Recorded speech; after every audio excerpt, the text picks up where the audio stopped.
Welcome to the deep dive. Our mission today, we're going to analyze a really common but surprisingly slippery problem in contract law. Which is, How do you actually accept a written offer when the document itself, well, it just doesn't say how, it's totally silent on the means of acceptance? yes, a classic. Exactly. So this deep dive is really your shortcut to understanding that whole master of the offer idea, and crucially, how just doing something or maybe even silence in the right situation can lock you into a binding agreement.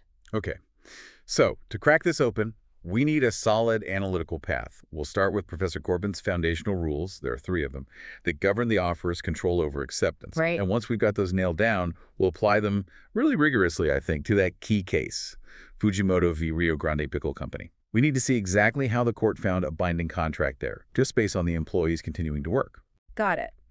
So let's start at the beginning. Every contract needs a clear sign of assent, right? You have to actually, agree. What's the offeror's main power when it comes to setting the rules for that agreement? Well, their primary power is essentially absolute control. This is what we call General Rule 1, the exclusive mode.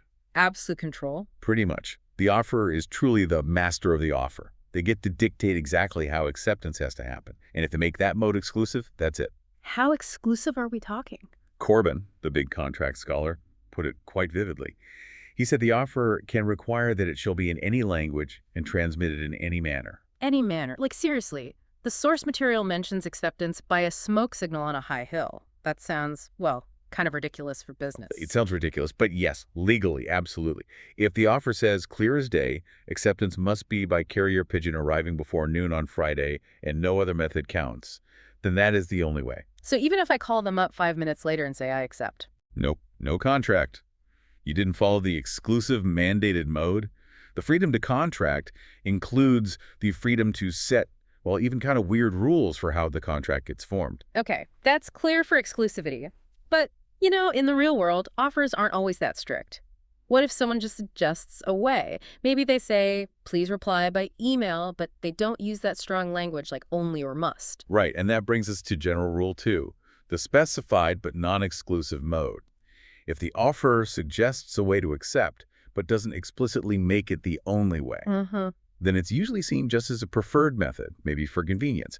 Acceptance can often still happen through different reasonable means. So if they ask for email, but I send a fax instead, and they actually get the fax and can read it clearly, Then you probably have a contract, because they didn't prohibit other reasonable methods, they just suggested one. okay, this is making sense. But now, let's get to the really tricky part, the situation in Fujimoto and our main focus today. Yeah. What happens if the offer says nothing, absolutely nothing about how to accept, just here's the document? Right, totally silent. That sounds like chaos for a business owner who just needs a clear yes or no. It can feel like it, but there's a rule for that too. This is General Rule 3, the silence or open mode. And honestly, this is the key to understanding Fujimoto. So what's the rule when it's wide open like that? If the offer specifies no mode at all, the law basically just asks for reasonableness. It says, the mode you use to accept shall be in accord with the usage and custom of men in similar cases. Okay, so translate that. If they don't tell you how to say yes, just say yes the way people normally do in that line of business. Exactly. Do what's customary. But, and this is really important, there's a catch. Acceptance always needs a clear and unmistakable expression of the offeree's intention to accept. You have to make your yes known. Always. Always. Now, if the way you choose to accept isn't customary, let's say you try to accept just by starting the work when usually a signature is expected, then that act must be, and this is the specific legal phrase, in fact known by the offerer. In fact, known. So they have to actually know you did the act as acceptance. Precisely. Just thinking I accept in your head does nothing. Just starting work might do nothing if they don't know you're doing it because you accepted the offer. Yeah. It has to be communicated, and they have to know about it. Okay, theory is one thing. Let's ground this. Let's talk about the pickle company. How did this actually play out for Fujimoto and Bravo? Let's analyze Fujimoto v. Rio Grande Pickle Company. First, what are the legally dispositive facts? Okay, the facts here are pretty dramatic, actually. Rio Grande Pickle Company offered written contracts to 2 really key employees, George Fujimoto and Jose Bravo. These contracts included a pretty nice deal, a 10% profit-sharing bonus. Nice for them. Right, but here's the kicker. This offer only came after both Fujimoto and Bravo had threatened to quit. They were demanding more money. So the company gives them these contracts, and the employees sign them. Okay, so they signed. End of story. Not quite. They signed them, but they didn't actually return the signed documents to the company president or anyone. They just kept them. Kept them. Yep. Put them away, presumably. And then, crucially, they stayed working at Rio Grande for 14 months after signing. 14 months, okay. And what was the core legal issue the court had to decide? The big question was, did Fujimoto and Bravo actually communicate their acceptance of those bonus contracts? Yeah. Did Rio Grande know they'd accepted, even though the signed papers were never handed back, especially since the offer itself was silent on how to accept? Got it. What rule did the court use to figure this out? They went straight to Corbyn's third rule, the one for silent offers. Acceptance can happen through any clear, overt act that shows you intend to accept. But that act either has to be customary, or if it's not customary, it has to be, in fact, known by the offerer. The court was really focused on what the company actually knew. Okay, let's get into the court's analysis. This feels like where the whole thing turns. How did they reason through it? Well, the court's analysis was really context-heavy. Rio Grande, the company, argued that the only way to accept was physically handing back the signed paper. They were trying to imply an exclusive mode, even though the contract didn't say that at all. And the court? The court said nope. Returning the paper wasn't the exclusive way because the offer didn't say it was. The key evidence, the thing that proved acceptance, was the employee's conduct, but specifically interpreted through the lens of what the company knew. You mean the fact that they kept working? Why wasn't that just, them deciding not to quit after all, maybe for other reasons? Why did it have to be acceptance of the contract? Because of that crucial context we mentioned. Mm-hmm. The prior threats to quit. These were just any employees. They were key guys who had clearly said, pay us more or we're leaving. Ah, right. The threat. Exactly. So when the company offered the bonus, the employees signed, even if secretly. They stayed. They worked for over a year. And critically, they never again complained about their pay or threatened to leave. The company knew about the initial demand. They knew they offered the bonus to solve it. And they saw the employees stay and work without complaint.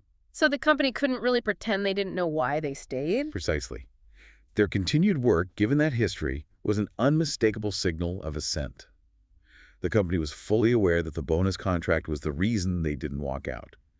The court had that famous line saying the company could not have been besieged with any Hamlet-like doubts about whether they'd accepted. They knew. No Hamlet-like doubts, I like that. And the conclusion, what was the final decision? The court upheld the jury's decision. There was a valid, binding contract. The employee's action continuing to work under those specific circumstances worked as an effective way to communicate acceptance, because Rio Grande knew that action was linked directly to the offer they'd made. Okay, so continuing to perform can be a really powerful signal, but only if the offerer knows the context that makes it clear. That actual knowledge piece seems vital. Let's push on that. Let's test the limits here, because I can see how this could get messy for businesses. Yeah, let's do a hypothetical. It's a good way to see the boundaries. All right. Imagine Bravo gets the contract handed to him. He goes out to his car, still on company property. He signs it right there, folds it neatly, and tucks it into his wallet. Okay. He walks back into the office building, maybe sees the president down the hall, gives him a little nod. Then he goes straight back to the pickling line and starts working like crazy, more energy, more focus than ever before, supervising with real zeal. Got it. Zeal. Now, the president sees the extra effort, notices the zeal, but he never saw Bravo sign the paper in the car. He has no idea the signed contract is sitting in Bravo's wallet. Is there a contract here, based on the Fujimoto rule? Ooh, that's a good one. Based on Fujimoto, I'd say likely. No contract. No. Even with the nod and the extra work. Probably not. And this really highlights that crucial difference between just intending to accept in your own mind your mental assent and actually communicating that assent. Explain that. Signing the paper in the car and putting it in his wallet. That's definitely an overt act showing Bravo intended to accept. Yeah. No doubt there. But remember the rule. The expression of that intent, the overt act, must be, in fact, known by the offerer. But the nod, the zeal, isn't that an expression? It seems pretty clear. It's an expression, yes, but it's a clear communication of acceptance to the offerer. The rule does allow for nonverbal stuff, a nod, a hand signal, even performance. But those acts have to clearly signal acceptance of the offer, to the person who made the offer. How is this different from Fujimoto then? They just kept working too. The difference is the context known by the offer. In Hmm. Fujimoto, the company knew about the prior threats to quit. That knowledge transformed the 14 months of continued work from just showing up into an unmistakable, yes, we accept the deal that keeps us here. In your hypothetical, Bravo's internal act of signing isn't known by the president. His external acts, the nod and the zeal, are ambiguous. Why is he nodding? Maybe he's just saying hello. Why the sudden zeal? Maybe he had a good breakfast. Maybe he's just motivated that day. So the president might just think, huh, Bravo's really on his game today, without ever connecting it back to the contract offer he made. And that lack of connection, that ambiguity, kills the contract. Exactly that. The company has to know, or have really clear grounds to know, that the action is acceptance of the specific offer. In Fujimoto, the company's knowledge of the prior dispute and the timing made the employee's continued performance an unmistakable signal. Without that known link, just showing zeal might not meet the in fact known standard, Wow. Okay. which really shows why we need a clear way to think through this. If something as simple as a nod or working hard could be acceptance in some cases but not others, you need a structured approach. Definitely. So let's synthesize this. For someone listening, maybe a law student facing an exam or a business owner trying to draft an offer, how do they break this down? Give us that actionable checklist. Okay, absolutely. Here's a 4-step diagnostic process you can use, built directly from Corbin's rules and what we learned from Fujimoto, to spot the issues around acceptance. Step 1. First, check for exclusivity. Look at the offer. Does it use mandatory language like must only, sole means, to specify the one and only way to accept? If yes, then you need strict compliance. Any other method, no matter how reasonable, fails. No contract. Okay, check for strict rules first. What's step 2? Second, check for specification, not exclusive. Did the offer suggest a method? Please reply by email, but without making it exclusive. If yes, then that suggested method works, or any other method that's reasonable under the circumstances will likely also form the contract. Makes sense. What if it's silent? That's step 3. Check for silence open acceptance, the Fujimoto rule. If the offer says nothing at all about how to accept, then you move into Fujimoto territory. Now you have to look for a clear and unmistakable expression of intent to accept. This is where actions and conduct become critical. And the final step. Fourth, analyze the overt act and knowledge. Identify the act the offeree performed that supposedly signals acceptance, signing, starting work, nodding, staying employed, whatever it is. Then ask, was this act either A, customary acceptance in this industry or situation, or B, if not customary, was this specific act in fact known by the offer as acceptance? Remember, just thinking I accept or doing something ambiguous isn't enough.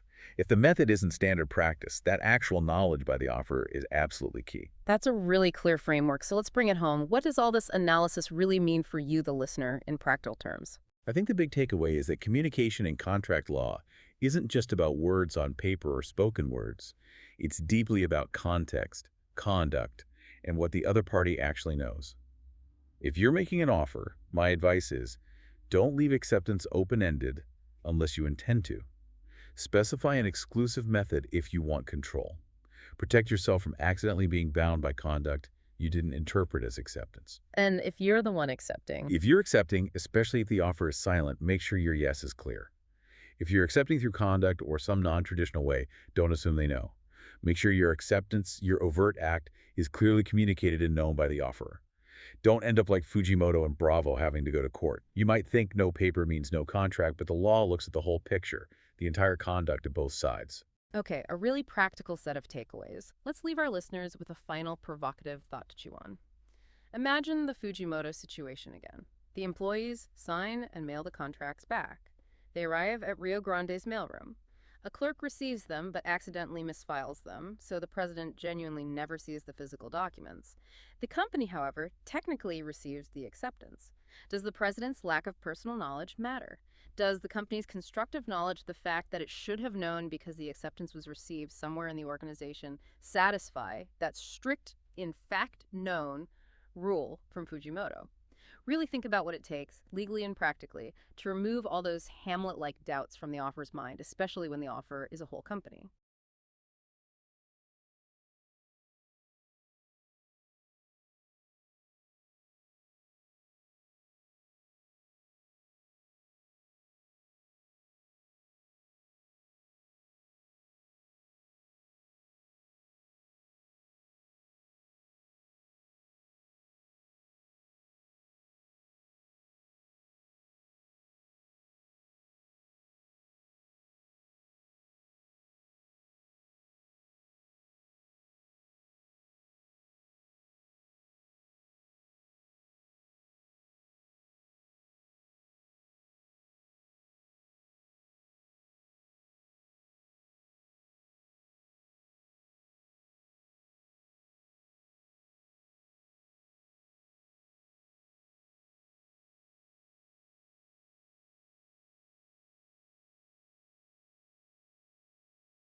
Drafting question right there. Thanks for diving deep with us today.